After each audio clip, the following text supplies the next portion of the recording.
한 주간 평안하셨나요? 오늘도 말씀을 통해서 함께 은혜 받고 새롭게 다짐하는 귀한 시간 되시기를 주님의 이름으로 축원합니다. 축원합니다. 네. 그래요. 우리 다 좀 다운됐어요. 더워서 그래요? 에어컨 끌까요? 그래요. 한때 그 썬데이 크리스천이라는 말이 유행을 했었죠. 썬데이 크리스천. 주일에만 그리스도인으로 살고 평일에는 세상 사람들과 별반 다를 바 없는 삶을 살아가는 그 그리스도인을 이제 썬데이 크리스천이다라고 이제 칭했었어요. 사실 그리스도인이면 너무도 힘들지만 늘 주님과 함께 하나님의 뜻대로 살아가는 사람이 바로 그리스도인이죠. 그죠? 그게 그리스도인의 모습이어야 되는데. 그리고 그리스도인은 세상 가운데 휘둘리는 사람이기보다는 이제 세상을 그리스도의 복음으로 휘둘릴 수 있는 사람, 그게 바로 이제 그리스도인의 모습이 아닌가라고 생각이 되어져요. 그렇기 때문에 앞에서 이야기한 썬데이 크리스천이라는 말은 그리스도인을 표현함에 있어서 조금은 아이러니한, 뭔가 좀 합당하지 않은 그런 호칭인 것 같아요. 그리스도인이면 이래야 되는데 썬데이가 들어가니까 이게 그리스도인이라 칭하기에는 조금 애매하다라는 거죠.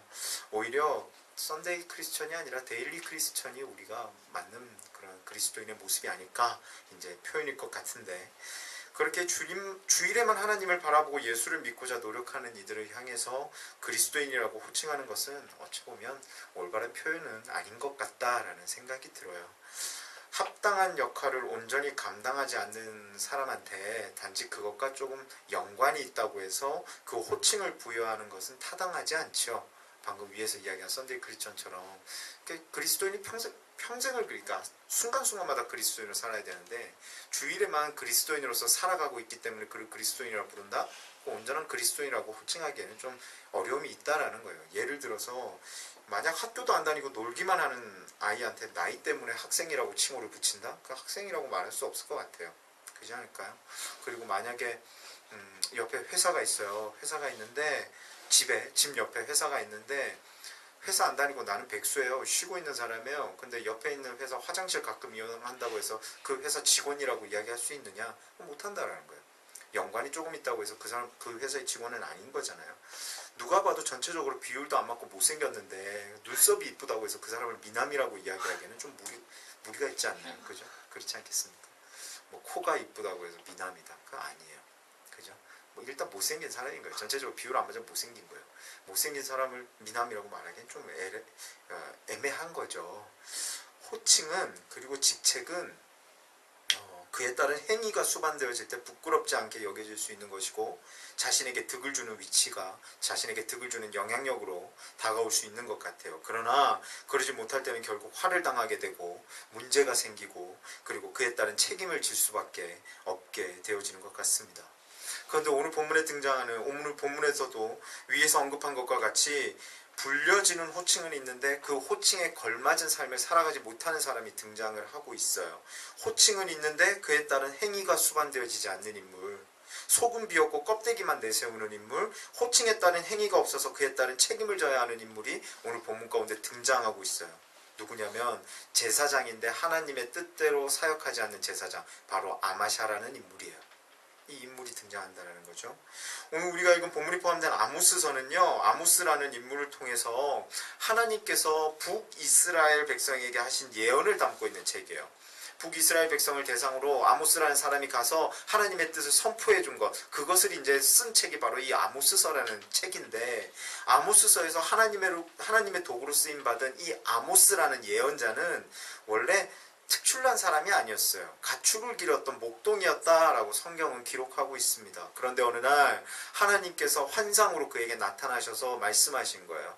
너는 내 백성에게 가서 내가 시키는 말을 다 전해라 라고 이제 명령을 하신 거죠. 사명을 주신 거죠. 그 사명을 이제 받들게 되어져서 그 이후로 그는 북이스라엘을 향한 예언자로서의 일을 감당하게 되어집니다. 하나님께서 가르쳐 주신 것들을 이스라엘 백성에게 선포하는 거예요. 계속 선포하고 다녀요. 그래서 북이스라엘 백성들을 향해서 아모스가 본 환상과 하나님께서 원하시는 내용을 선포한 내용들이 담겨있는 것이 오늘 우리가 읽은 본문이 포함된 이 아모스서라는 책인데, 그 가운데서도 오늘 우리가 함께 읽은 본문의 말씀은요, 아모스의 선포와 그 선포를 들은 아마샤와 이스라엘 백성들, 그리고 온전치 못한 반응에 따른 결과, 이렇게 크게 세 부분으로 나눌 수 있어요. 먼저 성경을 한번 좀 눈으로 보십시오. 먼저 7절에서 9절까지를 첫 번째로 묶을 수 있는데 7절에서 9절까지의 내용은 뭐냐면 이거예요. 여기서는 아모스가요, 환상 중에 다림줄을 보게 되어져요. 다림줄. 하나님께서 다림줄을 들고 서 계신 것을 보게 되어지는 거죠. 다림줄이 무엇인가 그 사전적 의미를 찾아봤더니 어떤 그런 벽 같은 것이 수직으로 바로 서 있는지를 확인하기 위해서 끈 밑에 줄을 달아서 이거 그 뭐죠? 수직을 이제 재는 그 하나의 역할을 감당하는 줄이 바로 다림줄이래요. 근데 그 아모스가 본 환상이 뭐냐면 어떤 기울어져 있는 벽을 봤겠죠. 그 벽 가운데 하나님께서 쓰셔서 줄을 놓고 이렇게 비교해 보고 있는 거예요. 이 벽이 제대로 서 있는가 안 서 있는가 이걸 이제 비교해 보고 계시는 환상을 아모스가 보게 되어집니다. 그리고 이어지는 10절에서 13절까지를 두 번째 단락으로 나눌 수 있는데 아모스는요, 자신이 본 환상을 이스라엘 백성에게 선포하게 돼요. 뭐겠어요? 기울어져 있는 벽은 누구를 의미하는 거겠어요? 이스라엘 백성이에요. 하나님 앞에 바로 서 있지 못한 이스라엘 백성인 거예요. 그리고 하나님이 다림줄을 들고 있다는 건 뭐예요? 이거 비스듬하게 세웠으니까 닷대를 부시고 새로 세우겠다라는 그런 마음도 있는 거 아니겠어요? 그래서 이스라엘 백성에게 선포하는 거야. 니들 지금 기울어져 있어. 니들 지금 하나님 앞에 바로 서 있지 못해. 니들 정신 차려야 돼. 똑바로 서 있어야 돼. 하나님께서 그걸 원하셔. 그거 선포하는 내용이에요. 선포하는데 아모스가 설명하는 하나님의 뜻하신 것을 들은 제사장 아마샤가요, 그것을 듣고도 회개하기는커녕 이스라엘의 왕 여로보암에 찾아가가지고 아모스를 험담하기 시작하는 거예요. 아모스가 와서는 쓸데없는 이야기합니다. 우리 백성들을 현혹케 합니다. 왕으로 하여금 왕이 별볼일 없는 사람이라고 떠벌리고 다닙니다. 제 가만히 놔두면 안 됩니다. 제사장 아마샤가 아모스를 향해서 이제 험담하는 장면이 10절에서 13절까지 등장하게 되어져요. 그리고 마지막이에요. 14절부터 17절까지인데요. 아모스는 이미 하나님의 뜻을 전에 들었음에도 불구하고 회개하기는커녕 험담하고 있는 아마샤, 기울어져 있다는 걸 분명히 가르쳐줬음에도 불구하고 회개하지 않는 이스라엘 백성이 결국은 어떻게 되어질 것인가 라는 것을 설명해주고 있는 것이 마지막 14절부터 17절까지의 내용이에요. 아까 대충 들어봤지만 이런 거 등장하잖아요. 내 아내는 창녀가 될 것이고 내 아이들은 뭐 어떻게 될 것이고 네가 가지고 있는 그 부에 모아놓은 것들은 다 없어져 버릴 것이고 이스라엘 백성은 어디로 끌려가게 될 것이고, 그게 바로 결과가 어떻게 될 것인지에 대해서 본문 14절에서 17절에서 명확하게 정리하면서 오늘 본문은 마무리되어지고 있습니다. 우리 청년들과 오늘 본문 가운데 16절을 한번 더 읽었으면 좋겠어요. 본문 16절 우리 한 목소리로 크게 한번 읽겠습니다. 시작. 이제 너는 내가 이르기를 이스라엘에 대하여 예언하지 말며 이삭의 집을 향하여 경고하지 말라 하므로. 아멘. 저는 오늘 본문 가운데서도 16절의 말씀을 묵상하면서 무슨 생각을 했냐면, 언제든지 어떠한 상황에든지 그리스도인으로서 온전한 모습을 간직하며 살아가는 그리스도인이 진짜 그리스도인이구나 라는 생각을 하게 되어졌어요. 그리고 가짜 그리스도인의 모습에는 그에 따른 책임이 따르게 되어지는 것이구나 라는 생각하게 되어졌어요. 진짜 그리스도인 그리고 가짜 그리스도인에게는 징계가 있다라는 거예요. 그에 따른 결과가 있다는, 책임이 물어진다라는 거죠. 제가 느낀 거예요. 오늘 본문을 묵상하면서 계속해서 묵상하게 된 것이 있었는데요. 그것은 바로 본문 10절이에요. 10절에 등장하는 제사장 아마샤가라고 되어 있는 부분이 계속해서 성경을 읽는데 눈에 걸리는 거예요. 제사장 아마샤가, 제사장 아마샤가, 제사장 아마샤가. 오늘 본문에는 하나님의 뜻을 전하는 아모스를 대적하는 인물로 아까 나누었던 아마샤라는 인물이 등장해요.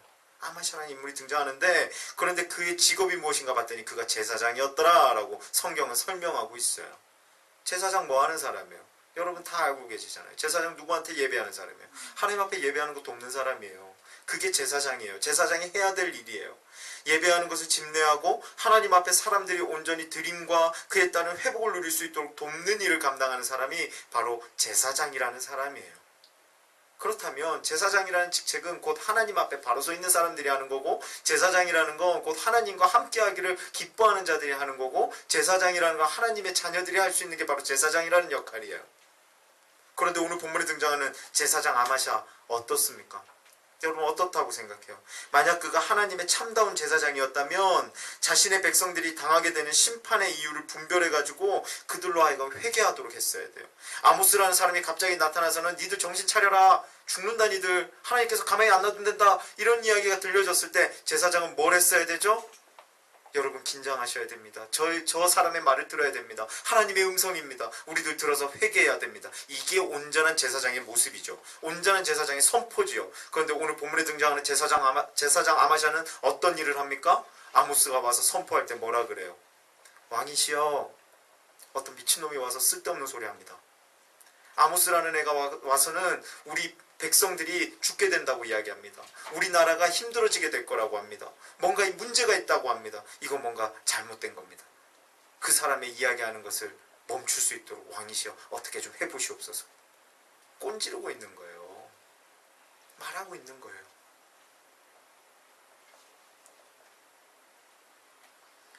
아마샤라는 인물 어이없는 인물이에요. 오늘 보면 13절을 한번 더 보세요. 13절에 보니까 이런 말씀이 있어요. 다시는 베델에서 예언하지 말라. 이는 왕의 성소요 나라의 궁궐임이니라 라고 말씀하는 부분이 있어요. 베델에 있는 왕립 성소는 이스라엘이요 남유다와 북이스라엘로 이제 나뉘어진 뒤에 여로보암 1세가 세운 거예요. 그러니까 성소를 세웠다라는 거예요. 그런데 여기서 중요한 것은 예언하지 말라라는 거예요. 누구 보고 예언하지 말라 그래요? 하나님의 뜻을 전하는 아모스를 향해서 너 쓸데없는 소리 하지 말라라고 지금 아마샤가 이야기하고 있는 거예요. 왜요? 왜냐하니까 제사장이라는 직책을 가지고 있는 이 사람이 아모스를 향해서 하나님의 뜻을 전하지 말라라고 이야기하고 있는데 그 이유가 바로 이곳이 왕이 지은 성소이기 때문에 이곳에서 하나님의 이야기를 하지 말라라고 이야기하고 있는 거예요. 곧 하나님보다 이스라엘의 왕인 여로보암을 더 추앙하고 있는 거예요. 더 위의 사람으로 생각하고 있는 거예요. 왕이 지은 성소이기 때문에 하나님의 뜻은 여기서 이야기하면 안 돼라고 이야기하고 있다는 거예요. 누가? 제사장 아마샤가. 그리고 본문 17절이죠. 여호와께서 이와 같이 말씀하시기를 내 아내는 성읍 가운데서 창녀가 될 것이요 내 자녀들은 칼에 엎드려지며 내 땅은 측량하여 나누어질 것이며 측량해가지고 나누어질 정도로 부귀했던 것 같아요.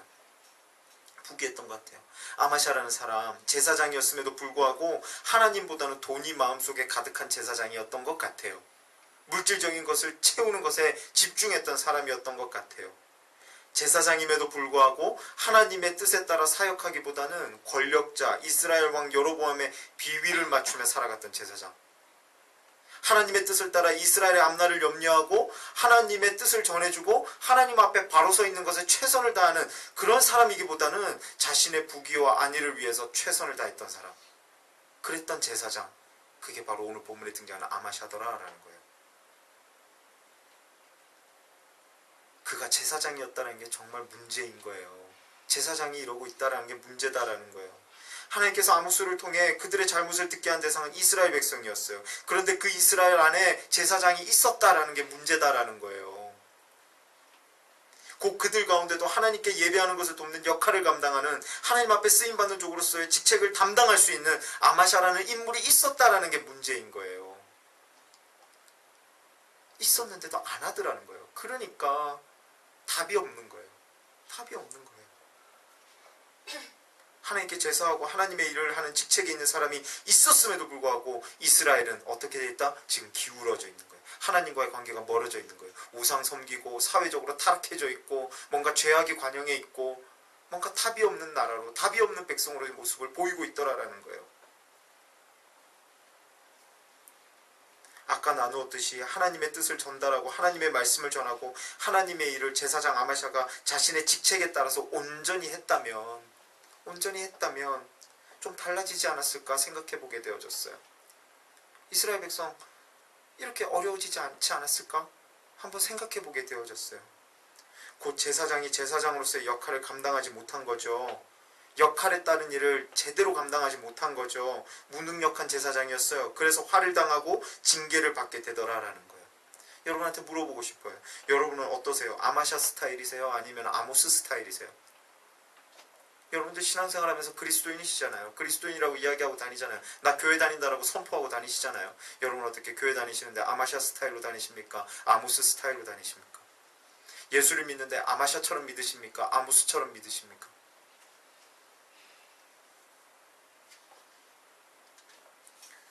아모스는 배운 것도 없고 경험도 없는 사람이었어요. 성경은 그가 아까도 이야기했지만 목동이었다라고 소개한다고 이야기했죠.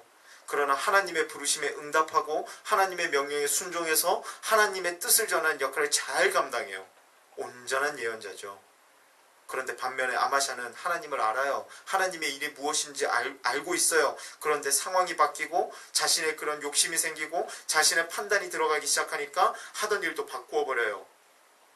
자신의 직책마저도 내려놔 버려요. 하나님보다 상황이 더 중요한 거예요. 하나님보다 환경이 더 귀한 거예요. 하나님보다 자신이 더 소중하고 그래서 하나님보다 여로보암이 더 무섭고 존귀하게 여겨지는 거예요. 뭐예요? 온전한 제사장 아니에요. 아마샤는 온전한 제사장 아니에요. 그런데 이런 하나님의 말씀, 현재를 살아가는 우리들에게도 동일하게 적용되어지는 말씀인 것 같아요. 온전한 그리스도인과 온전치 못한 그리스도인 혹은 비그리스도인의 결말을 말씀을 통해서 우리들에게 성경은 들려주고 있는데 여러분 잘 아는 말씀으로 한번 뽑아봤어요. 요한복음 3장 16절이에요. 한번 외워볼까요? 여러분 다 알잖아요. 시작. 하나님이 세상을 이처럼 사랑하사 독생자를 주셨으니 이는 저를 믿는 자마다 멸망하지 않고 영생을 얻게 하려 하시며. 아멘. 믿음의 온전함이 있는 자에게는 영생을, 그러나 온전치 못한 자에게는 멸망을 주시겠다라고 한 대표적인 구절인 거예요.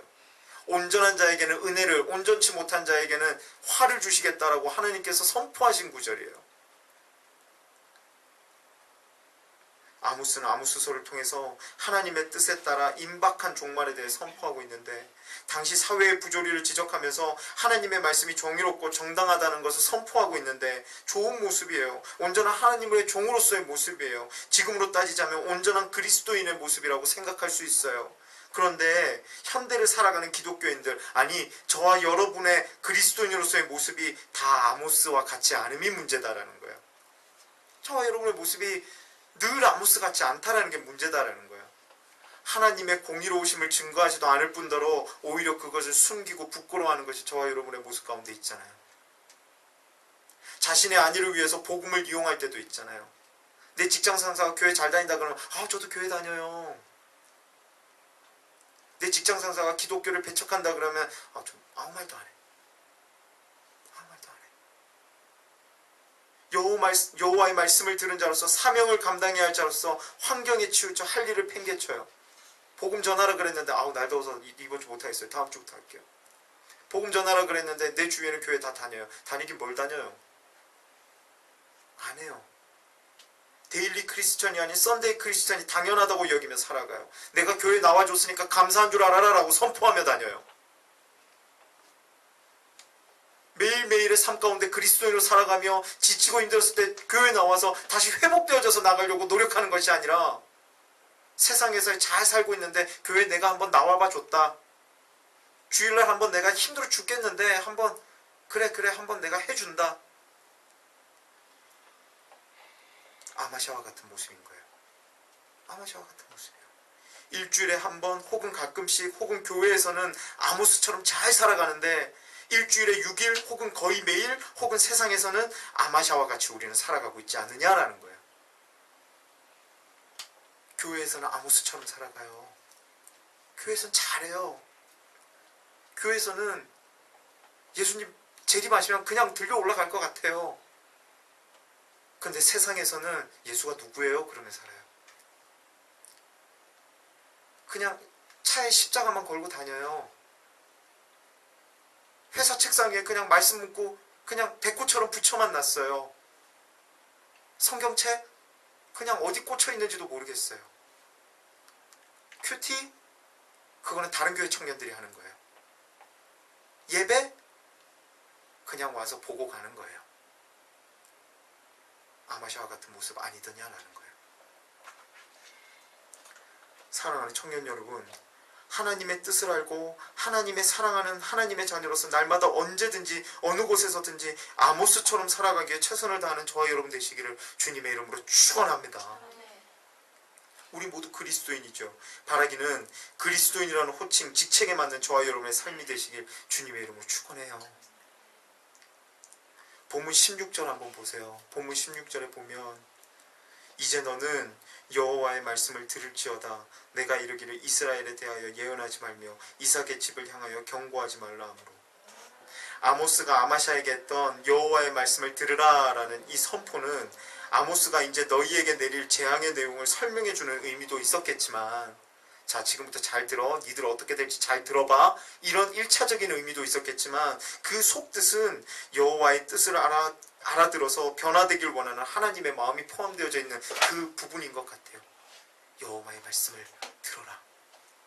여호와의 말씀을 들을지어다. 여호와의 말씀을 들을지어다. 니들 뒤졌어. 이게 아니라 제발 할 수 있잖아. 제발. 매일매일의 삶 가운데 나 스스로에게 여호와의 말씀을 들을지어다 라고 선포할 수 있는 저와 여러분 되시길 주님의 이름으로 축원합니다. 순간순간마다 여호와의 말씀을 들을지어다. 여호와의 뜻을 알지어다. 하나님의 원하시는 것을 기억할지어다. 하나님께서 기뻐하시는 것을 행할지어다. 이런 선포가 우리들 가운데 매일매일 있어야 돼요.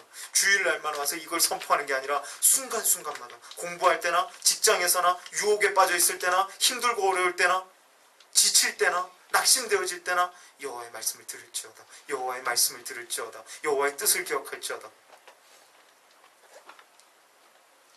그래서 직책에 맞게 역할을 감당하는 온전한 그리스도인으로 날마다 살아가기를 힘들고 지치는 환경 가운데서도 실천하는 저와 여러분, 그래야 해서 결국은 멸망이 아니라 은혜를 누리기에 부족함이 없는 저와 여러분의 삶, 온전한 그리스도인으로서의 삶이 되시기를 주님의 이름으로 축원합니다.